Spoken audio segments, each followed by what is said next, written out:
అందరికీ నమస్కారం. నిన్నే వరిస్తా సీజన్ 2 పార్ట్ 20. నలుగురు కలిసి మూవీ కోసం థియేటర్కి వెళ్తారు.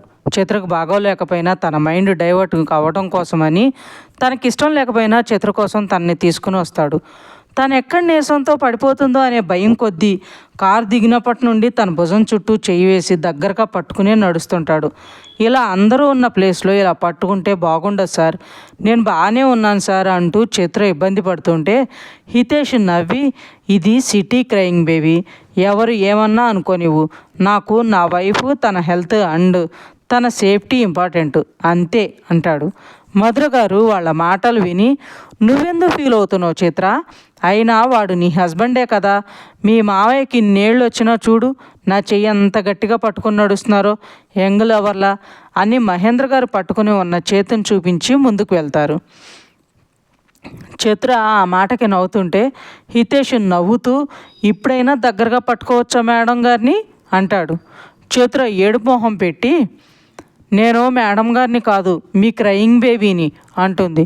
హితేష్ చిన్నగా, ఇప్పుడు ట్యాప్ తిప్పక బేబీ, నలుగురిలో ఉన్నావన్న విషయం కూడా మర్చిపోయి నిన్ను కన్సోల్ చేయడంలో ముద్దులు పెట్టేస్తా, తర్వాత నువ్వే అరుస్తావు ఇలా ఎందుకు చేశారు అని అంటాడు. చిత్ర, మీరు నాతో ఇలా ఉంటారా లేక అందరితోనూ ఇలానే ఉంటారా అని అడగగానే హితేష్ టక్కున ఆగిపోయి, అదేంటి అలా అడిగేశావు, అందరితో నీతో ఉన్నట్లు ఎందుకుంటాను, నువ్వంటే నా క్రయింగ్ బేబీ, నా లవ్వు, నా సోల్మేటు, నా ఎవ్రీథింగ్ నువ్వే కాబట్టి ఇలా ఆలోచించకుండా నాకు నచ్చినట్టు ఉంటా, అందరి దగ్గర ఎందుకుంటానే పిచ్చిదానా అంటాడు. చిత్ర, సారీ సార్, ఫీల్ అయ్యారా అంటుంది. అవ్వరా మరి, నన్ను అనుమానిస్తున్నావా బేబీ అంటాడు హితేషు మొహం డల్గా పెట్టి. చిత్ర, అయ్యో సార్ అలాంటిది ఏం లేదు, నేనేదో మామూలుగా అడిగాను సార్ అంటుంటే హితేషు అలిగినట్లు మొహం పెట్టి, నాకేం నీ సారీలు పూరీలు అక్కర్లేదు అని చెప్పి చిత్రని వదిలేస్తున్నట్లు కొంచెం చెయ్యి లూజ్ చేయగానే చిత్ర ఆ చేతిని పట్టుకుని, మిమ్మల్ని హర్ట్ చేశాను సారీ సార్ అని కళ్ళల్లో కన్నీళ్ళు వస్తుంటే హితేషు, ఆపే బేబీ ఆపేయి, సారీ ఇలా కాదు కానీ ఒక మంచి ముద్దు నాకు నచ్చేలా పెట్టావనుకో నేను కూల్ అయిపోతాను, లేదని ఇలా ఏడ్చేవే అనుకో నేను ఇంటికి వెళ్ళిపోతాను అంటాడు. చిత్ర చుట్టూ చూసి హితేష్ బొగ్గ మీద ముద్దు పెట్టేసింది. పబ్లిక్ అని మొండి చేస్తుందేమో అనుకున్న హితేష్ చిత్ర అలా పెట్టగానే షాక్ అవుతాడు. డాక్టర్ సౌమ్య కూడా వాళ్ళ ఫ్రెండ్స్ అందరూ మూవీకి వెళ్దామని ముందే ప్లాన్ చేసుకోవడంతో అదే మాల్కొస్తుంది. చిత్ర వాళ్ళ కంటే ముందే ఉంచి పైనుండి కిందకు చూస్తున్న తనకి వీళ్ళు కనిపించడంతో వాళ్ళనే చూస్తూ ఉంటుంది. హితేష్ తన్ని జాగ్రత్తగా ఆల్మోస్ట్ హగ్ చేసుకున్నట్లు తీసుకురావటం, వాళ్ళ మధ్య క్లోజ్నెస్, తర్వాత సడన్గా చిత్ర హితేష్కి ముద్దు పెట్టడం చూసి నోరు తెరిచేసి, వీళ్ళేంటి పబ్లిక్లో ఇంత రొమాన్స్ చేస్తున్నారు, ఆ అమ్మాయి అసలు అలా ఎలా అని అలానే చూస్తూ ఉంటుంది. మార్నింగ్ చిత్రని చెక్ చేయడానికి వెళ్ళినప్పుడు ఫేస్ డల్గా చెదిరిన జుట్టుతో ఉండడంతో తన్ని సరిగా అబ్జర్వ్ చేయలేదు సౌమ్య. ఇప్పుడు మంచి వెయిట్లెస్ ఫ్యాన్సీ శారీలో సింపుల్గా ఉన్న ఎలిగెంట్ లుక్తో హితేష్ కౌగిల్లో నడుస్తున్న చిత్రం చూసి, ఇంత అందంగా ఉందా అమ్మాయి అని తనకే అబ్బురంగా అనిపిస్తుంది. హితేష్ నవ్వుతూ, బేబీ నువ్వేనా ఇది అని ఆశ్చర్యంగా అడుగుతుంటే చిత్ర, మీరు అలా డల్గా ఉన్నా నా వల్ల ఫీల్ అయినా నేను చూస్తూ ఉండలేను సార్, అందుకే మీ ఫేస్లో స్మైల్ చూడాలి అంటే మీకు నచ్చింది చేయాలి, అందుకే చేసేసాను అంటుంది అమాయకంగా. హితేష్ రెండు బొగ్గలు పట్టుకొని లాగి ఆ వేళ్లను ముద్దు పెట్టుకుని, నా బంగారాన్వే నువ్వు అని హ్యాపీగా ఫీల్ అయ్యి, అయ్యే టైం అయ్యింది వెళ్దాం రా అని తనని తీసుకుని థియేటర్ లోపలికి వెళ్తాడు.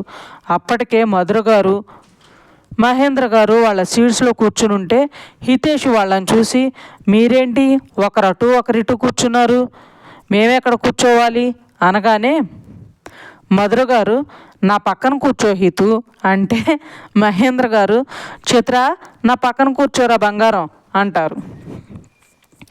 చిత్ర అలాగే మావయ్య అని వెళ్తుంటే హితేష్ చిత్ర చెయ్యి పట్టుకుని ఆపి, ఎక్కడికే పోతున్నావు అని వాళ్ళ వైపు చూసి, మీరు చేసిన ఓవర్ యాక్షన్ చాలు కానీ మీ ఇద్దరు ఒక సోఫాలో కూర్చుంటే మేము ఈ సోఫాలో కూర్చుంటాం అంటాడు. మధుర గారు, నేను మీ నాన్నతో ఫైట్ చేశాను అందుకే అక్కడ కూర్చోను అంటారు. మహేంద్ర గారు, అందుకే నా కోడలతో కూర్చుని హ్యాపీగా మూవీ ఎంజాయ్ చేస్తా అంటారు. హితేష్ ఇద్దరికీ దండం పెడుతూ, ఫస్ట్ టైం మేమిద్దరం కలిసి మూవీ చూడటానికి వచ్చాం, దయచేసి మమ్మల్ని కరుణించి మాకు కాస్త పర్సనల్ స్పేస్ ఇస్తే ఈ మూమెంట్ని ఎంజాయ్ చేస్తాం అంటాడు రిక్వెస్ట్ చేస్తూ. మధుర గారు నవ్వి మహేంద్ర గారి పక్కన కూర్చుంటే హితేష్ మధుర గారి సైడ్ చిత్రను కూర్చోబెట్టి ఇంకో పక్క తను కూర్చుంటాడు. వాళ్ళ పక్కనే ఇంకొక సోఫా ఉంటుంది, అది సౌమ్య వాళ్ళకి అలర్ట్ అయి ఉంటుంది. అక్కడికి వచ్చినప్పటి నుండి వీళ్ళనే అబ్జర్వ్ చేస్తున్న సౌమ్యకి వాళ్ళందరూ చాలా స్పెషల్గా కనిపిస్తారు. అందరూ చిత్ర మీద చూపించే ప్రేమ, హితేష్ చిత్ర మధ్య ఉన్న లవ్ అండ్ బాండింగు చాలా నచ్చుతుంది తనకి. మూవీ స్టార్ట్ అవుతుంటే సౌమ్య వెళ్ళి హితేష్ పక్కన కూర్చుంటుంది. హితేష్ భుజం మీద తలపెట్టి చిత్ర పడుకుని చూస్తుంటే హితేష్ తన్ని గట్టిగా పట్టుకుని, ఏమైనా ఇబ్బందిగా ఉంటే చెప్పు బేబీ, వెళ్ళిపోదాం అని అడగడం చిన్నగా వినిపిస్తుంది సౌమ్యకి. చిత్ర, లేదు సార్, బాగుంది, జస్ట్ నీరసం కదా, అందుకే మీ మీద పడుకున్నా అంతే అంటుంది. హస్బెండ్ని పట్టుకుని అమ్మాయి సార్ అంటుందేంటి అని సౌమ్య ఆలోచిస్తుంటే హితేష్, సరే ఒక 2 minutes బేబీ, నేను వెళ్ళి ఏమైనా తినడానికి తెస్తాను అని, అమ్మ క్రయింగ్ బేబీ జాగ్రత్త, నేను వెళ్ళి తన కోసం తినడానికి ఏమైనా తెస్తాను అనగానే మధుర గారు చిత్ర చెంప మీద చేసి ప్రేమగా తన మీద పడుకోబెట్టుకుని, నాకు కూడా ఒక కోకు అండ్ పాప్కార్న్ కన్నా అంటారు నవ్వుతూ. హితేష్ నవ్వి, నువ్వు స్పెషల్గా చెప్పాలమ్మా అని పైకి లేస్తుండగా సౌమ్యకి హితేష్ చేయి తగులుతుంది. హితేష్ పక్కన ఎవరో చూడకుండానే సారీ అండి అని చెప్పేసి బయటకు వెళ్ళిపోతాడు. Soumya, interesting, different family but lovely family, అతిగా ప్రేమించే హస్బెండ్, సార్ అంటూ భయం గౌరవం ప్రేమ చూపించే బ్యూటిఫుల్ అని కాదు గార్జియస్ వైఫ్, అత్తైన అమ్మలా చూసుకుంటున్న మదరు, గంభీరంగా ఉన్నట్లు కనిపిస్తున్న ఫ్రెండ్లా ఉంటున్న father, totally love this family అనుకుంటూ మూవీ చూస్తూ ఉంటుంది. ఇంతలో హితేష్ ట్రే తీసుకుని వస్తుంటే ఎవరో చిన్నపిల్లాడు మూవీలో వస్తున్న సాంగ్కి డాన్స్ వేస్తూ హితేష్ కాలుకి తగలటంతో అనుకోకుండా వెళ్ళి సౌమ్య మీద పడతాడు. హితేష్ వెంటనే ఐఎమ్ సో సారీ అండి అని లేచి సర్దుకుని నిలబడుతూ చెప్తుంటే మధుర గారు హితు అని, చిత్ర సార్ అని కంగారు పడిపోతారు. ఇంతలో సౌమ్య, ఇట్స్ ఓకే హితేష్, మీరేం కావాలని పడలేదు కదా అని అనగానే తనని పేరు పెట్టి పిలిచింది ఎవరా అని చూసిన తనకి ఎదురుగా సౌమ్య కనిపించి, మీరా, సారీ అండి, బాబు తగలడంతో అనుకోకుండా పడిపోయాను అని చెప్తుంటే సౌమ్య చిన్నగా నవ్వి, ఓకే కూల్, నాకేం కాలేదులేండి, మీరు కూర్చోండి, లేదంటే వెనుక వాళ్ళకి డిస్టర్బెన్స్గా ఉంటుంది అంటుంది. హితేష్ నవ్వుతూ థ్యాంక్ యూ అని వచ్చి చిత్ర పక్కన కూర్చుని, బేబీ ఇందులో నీకేం కావాలో తీసుకో అనగానే చిత్ర, మీకేం తగలేదు కదా సార్ అంటుంది. హితేష్ ప్రేమగా, నాకేం కాలేదురా, నువ్వు టెన్షన్ పడకు అని వాళ్ళ అమ్మకి నాన్నకి కావాల్సినవి ఇచ్చి చిత్రకి తనే తినిపిస్తుంటే వాళ్ళనే చూస్తూ ఉంటుంది సౌమ్య. మూవీలో ఫస్ట్ నైట్లో రొమాంటిక్ సీన్ రాగానే చిత్ర బ్లష్ అవుతూ హితేష్ వైపు ప్రేమగా చూస్తూ ఉంటే హితేష్, ఏంటి నైట్ జరిగింది గుర్తొచ్చిందా అంటాడు కొంటిగా. చిత్ర అంటూ హితేష్ గుండెల మీద ఒదిగిపోతే హితేష్ భుజం చుట్టూ చేతిని వేసి దగ్గర తీసుకుని, ముందే చెప్తున్నా విను, నా గురించి నువ్వు పడుతున్న నీ బాధ చూడలేదు, దగ్గర తీసుకోమన్నావు, తీసుకున్నా, మళ్ళీ రిపీట్ అవుతుందని మాత్రం అనుకోకు, ఈసారి నువ్వు పర్ఫెక్ట్ అని నాకు అనిపిస్తేనే అని చెప్తుంటే చిత్ర ఏడుమొహం పెడితే సౌమ్య వింతగా చూస్తుంది. సౌమ్య మనసులో, ఆడపిల్ల నాకే అమ్మాయిని చూస్తుంటే అందం అంటే ఇదే అనిపిస్తుంది, అలాంటిది మగాడు చూపు తిప్పుకోలేనంత అందం భార్య సొంతమైన తన మీద ప్రేమ ఉన్న అమ్మాయి గురించి ఆలోచించి ఇంత నిగ్రహంగా ఎలా ఉండగలుగుతున్నాడు? ఆ అమ్మాయి ఇష్టంగా భర్త దగ్గర కావాలని అనుకుంటుంటే తన గురించి ఆలోచించకుండా తను ఓకే అయ్యేంత వరకు కుదరదు అని ఎలా చెప్పగలుగుతున్నాడు? నిజంగా సమాజంలో ఇలాంటి హస్బెండ్స్ ఉన్నారా, లేక ఇతను మాత్రమే స్పెషలా అంటూ హితేష్ని చూస్తూ ఉంటుంది. హితేష్ నవ్వుతూ, ఏంటే మొహం అలా పెట్టావు అంటాడు. చిత్ర, నేను మీతో మాట్లాడను అంటుంది.